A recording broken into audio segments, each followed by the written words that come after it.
Great, thanks, James. To some other news now. The Prime Minister and several of her cabinet ministers visited eastward of Spain on Thursday evening.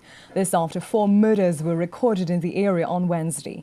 The Prime Minister unveiled new plans to combat the escalating gang violence in the area. Peter Christopher has more.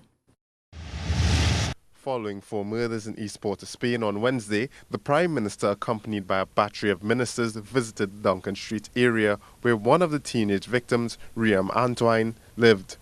The Prime Minister offered condolences to Antoine's mother, Natasha Rogers, before touring the apartment where the 6-year-old Ronas Osborne lost her life in a fire in June. The Prime Minister revealed plans to turn the burnt-out top-floor apartment into a police post. I met earlier today with the members of the National Security Council for us to see how we can arrest the spike that we've seen with the crime.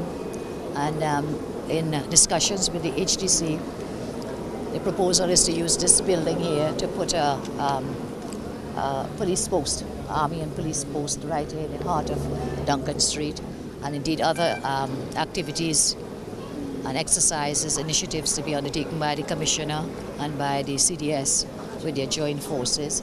The Prime Minister also said they would attempt to include a homework and child centre in the facility, which residents have continuously clamoured for. The Prime Minister said while this post was among plans to combat the crime situation, a limited state of emergency was not.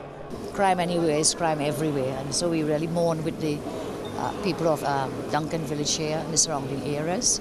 And we continue to do all that we can to put every step of the way along, every step of the way in the fight against the crime that we're seeing in our country. That has not been recommended to me by the law enforcement officers. They are of the view that they can contain the spiking with the initiatives that they've outlined to us. They have not asked for nor recommended any kind of state of emergency. However, residents were skeptical prior to the Prime Minister's visit and still believed the area would fall back into neglect once news of the tragedies disappeared from headlines. One resident who questioned the tactics of police officers following the shooting on Wednesday stated that families were not even allowed to hold wakes for the teenagers due to the police-enforced lockdown in the area. They believe that a sustained approach by government could bring a turnaround as opposed to a solitary appearance following a tragedy. They hope today's visit will not be the latter. Peter Christopher, C News.